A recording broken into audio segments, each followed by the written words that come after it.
Greetings and salutations, loyal viewers of this channel. My name is Sean, and it turns out the jury in the Daniel Penny case is deadlocked as of right now. They have sent a note to the judge indicating that they cannot reach a verdict on the top charge, and it appears that Daniel Penny might be headed for a mistrial, which is good news for all of us who think that his self-defense case is valid. Obviously, an acquittal would be much better, but this is better than a wrongful conviction. Now, I'm going to get into the good news and the positive aspects of this, as well as the downsides of this. But first, I want to thank everybody who supports this channel via actualjusticeword.com/join. Give me the money. Give me the money. Okay? Breaking news at noon, the jury says it is deadlocked in the Daniel Penny trial following days of deliberations. So look, I've done multiple different videos on this channel going over the facts of the Daniel Penny case. You can watch those videos. They will be linked in the description if you want a longer explanation. But here's the quick explanation before we move on to the new details. So Daniel Penny was riding the subway. He was on his way to school. He was going to go to the gym after that, when all of a sudden Jordan Neely, a former Michael Jackson impersonator and a homeless schizophrenic who was high on drugs, ended up stepping onto the train. Neely decided that he was going to threaten all these different various passengers. He said things like, "I don't care if I go to prison for the rest of my life," and obviously this created an environment of threat on said train. Daniel Penny ends up stepping up, restraining Jordan Neely, and Jordan Neely may have died as a complication of that restraint after the fact. That being said, everybody on the train agrees that Neely was threatening them. The idea that you have to wait for somebody to be assaulted after they're threatening the lives of all these different people before you intervene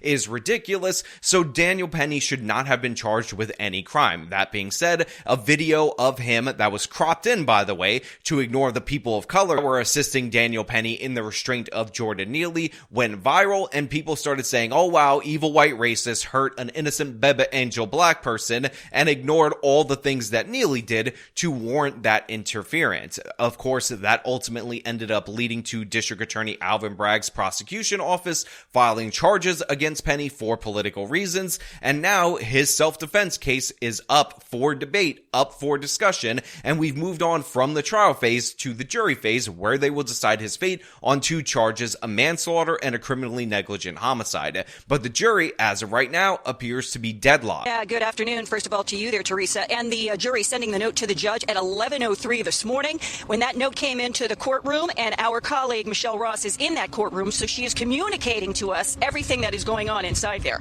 When they received that note, defense attorneys read the note, and then the prosecutor read the note. Michelle is telling me that when the prosecutor read that note, she looked down and she grinned. It was not a grin of happiness. It was a grin of, "I cannot believe I'm reading this. I just can't believe it." Well, what she couldn't believe is that the jury is deadlocked on count one. Now look, a lot of people who are in support of Daniel Penny are very happy about this result as of right now, because a mistrial is not a conviction, and this would likely even encourage the Manhattan District Attorney's Office to not prosecute Daniel Penny going forward, because likely they would end up with the same results, and those results would be a mistrial. However, Linda Schmidt is going to break down even more benefits for Penny, but then I'm going to have to rain on your guys' parade, because there is a downside to this on the top line charge that I think is being overlooked by many in the news media. But let's hear some of the positive information first. Note. Michelle is telling me that when the prosecutor read that note, she looked down and she grinned. It was not a grin of happiness. It was a grin of, "I cannot believe I'm reading this. I just can't believe it." Well, what she couldn't believe is that the jury is deadlocked on count one. That is the more serious charge, manslaughter, which faces where Daniel Penny would face a term of up to 15 years in prison. As a result of them not being able to reach a unanimous verdict on the first charge, they are not allowed to move on to the second charge. So at this point, they are deadlocked. So first of all, let's be perfectly honest. It is absolutely cruel for them to send Linda Schmidt out into the cold in order to make this report. But all joking aside, what she said about the reactions from everybody in the courtroom makes a lot of sense. The defense has no reported reaction, but the prosecution seems to be flummoxed by this because they expected a conviction in this particular case. And by the way, I think it's important right now that I talk about the prosecution prosecutor in this particular case, because a lot of attention, and rightfully so, has been shined on Alvin Bragg, the woke George Soros-funded district attorney who doesn't prosecute any real criminals for anything, but does all these politically motivated cases. But not as much attention has been shined on the litigator in this particular case, and this is a woman who has repeatedly said that she goes softer on black criminals that she knows are guilty of serious crimes, including murder, because they're so disadvantaged by the system. Don't believe me? Hear it in her own words. So I'm going to give you an example of something that I did with a recent case of mine, and this has never been done in my office. I had a murder case where the defendant did not intentionally kill the victim. He went into an ATM on the Upper West Side and tried to rob an individual. Unfortunately, it was an older individual. He was 86. And in the course of the robbery, he fell to the ground. And as a result, he died. This is, under the law, a felony murder, which is akin to intentional murder. However, when I first got the case, I learned, I took the time to learn about the defendant. And it was a strong case, so it wasn't about a whodunit. I knew immediately who did it. I could prove it. I could take it to trial that day and win it. But it wasn't about that. It was that the more I learned about the defendant and his life and the circumstances, the kinds of things that Jarrell was talking about, that one should take into account the trauma of that individual, I really felt incredibly sorry for him that he had gotten to that point in his life where he felt like there was no other choice but to commit this robbery. Yeah, so this woman is a radical leftist activist, and many people online are reporting that she is referring to Daniel Penny as the white man repeatedly throughout this case. However, I do want to point out that I haven't actually found confirmation of that outside of Twitter, so if you've seen that, there is a chance that that could be misinformation, but obviously, based on her previous history, based on her activism, based on her previous sentiments, whether she's actually saying that or not in the courtroom makes no matter. She is interested in this case because here you have a black criminal, somebody arrested 42 times, somebody who broke the nose of an elderly woman, who has attacked people multiple times, who actually tried to kidnap a child at one point in time, and she thinks that person's an innocent baby angel Aladdin. And the contrast of that, you have a well put together white guy, a Marine, who intervened on behalf of others in a selfless act, and she thinks that that guy's the criminal because, gosh darn it, white privilege, aren't white people so bad in the way that they help other people that they don't know because they're not bad and this is nonsense.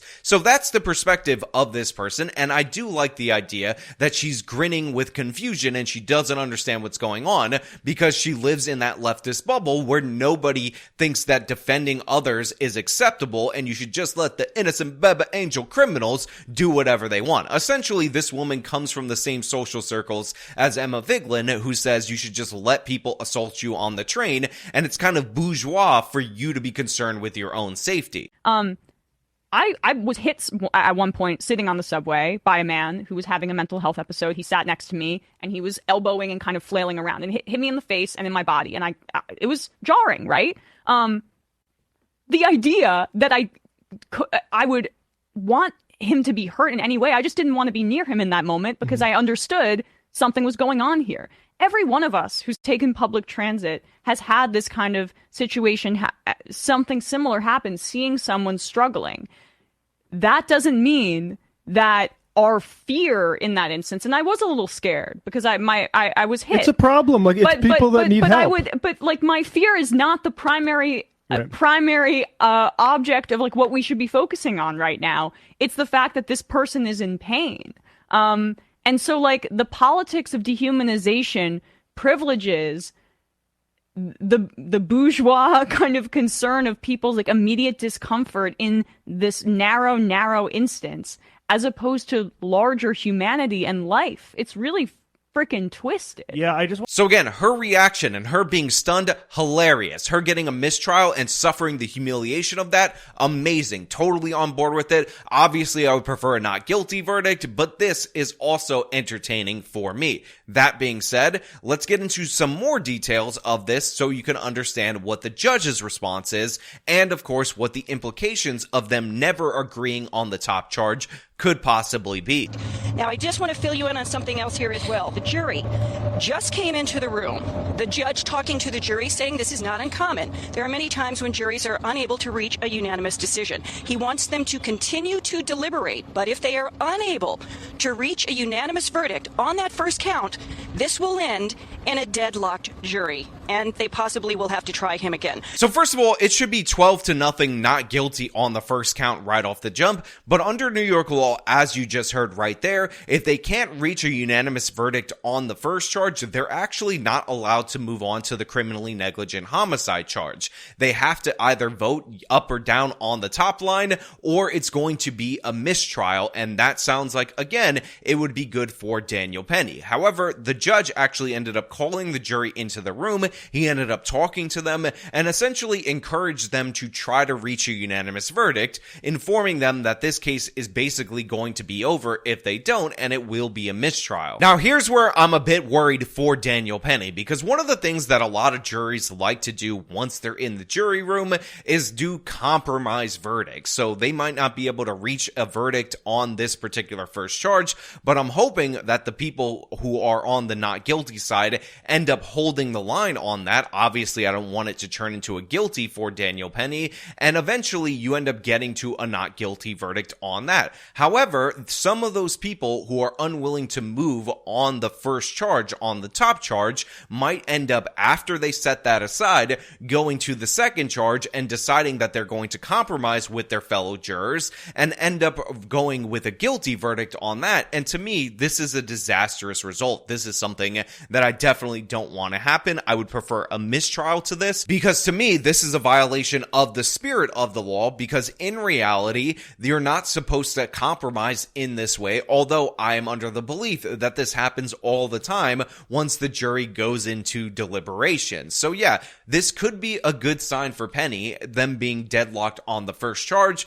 because this could ultimately end up resulting in a not guilty on the top charge, or result in a deadlocked jury, which would make the Manhattan District Attorney's Office, if they want to get him, have to go through all of this all over again. That being said, it also could be sowing the seeds for future destruction of Penny, because if it's not very many people on the not guilty side and they're deadlocked on this particular issue, they could end up reaching some kind of compromise where they decide, okay, not guilty, let's talk about the second charge, and then there's all this social pressure for people to end up complying with the second charge. Now, I would be totally fine if they did not guilty on the top charge and then the second charge they were like deadlocked or whatever, but it requires people in that jury room who have sat through the trial and should know more about this than all of us to hold the line on this particular issue. Very difficult job for the defense attorneys right here, because they really have a lot of control, at least with what they ask the judge to do.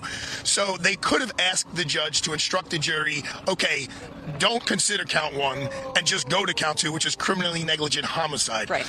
And often in murder cases, Linda, you get criminally negligent homicide in a murder case, you're very happy. But this is not that type of a case. They don't want criminally negligent homicide. They want a full acquittal or a hung jury.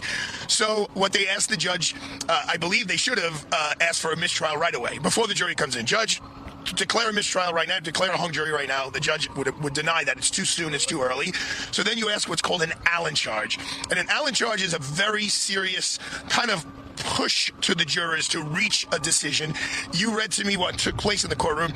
That's what you would call like an Allen charge light. Like, he didn't really put a lot of pressure on them, but he told them the truth, which is, if you guys can't reach a jury verdict, we're just going to do this all over again. So let's try to go back in there, take a deep breath, have some lunch, and let's go back to the beginning. Because the way the verdict sheet reads is manslaughter in the second degree. If you find him guilty of this count, do not go down to criminally negligent homicide. So yeah, they give you a little bit of insight of the gamesmanship that's that's going on with the defense attorney on whether or not they should have asked for a mistrial or asked the judge to kind of push them in the direction of reaching a verdict in a harsh way, which is something the judge has the power to do. They describe it as an Allen charge, but to be clear, they could have also asked for them to move on from the first charge, set it aside, go to the second charge, but the defense team doesn't want the second charge. They're not trying to get a conviction on anything. They believe, just like many of you out there in my audience and myself, that Daniel Penny is entitled to a full acquittal in this particular case, and any compromise significantly undermines the right to self-defense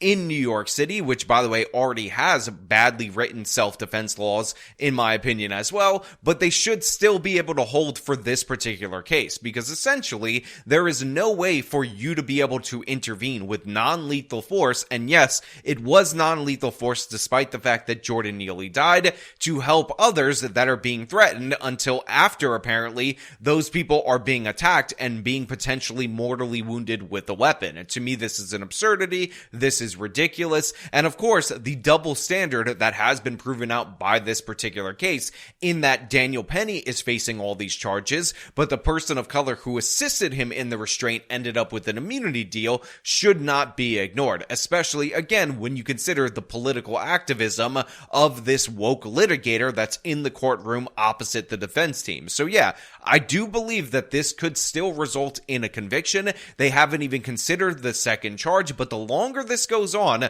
the closer we get to an acquittal, and an acquittal on the top charge is very beneficial. It is very positive. However, in order to validate the self-defense rights of all New Yorkers, I think it is absolutely crucial that he gets an acquittal from top to bottom. Also, a lot of people are telling me about how Eric Adams has flipped on this particular case, and while it is nice for him to flip on this case right now, I just want to point out that at the time, Eric Adams was stoking the racial tensions by saying, "Oh, Jordan, what an innocent baby angel Aladdin. Jordan has the same name that I gave my son. Isn't he a precious baby angel?"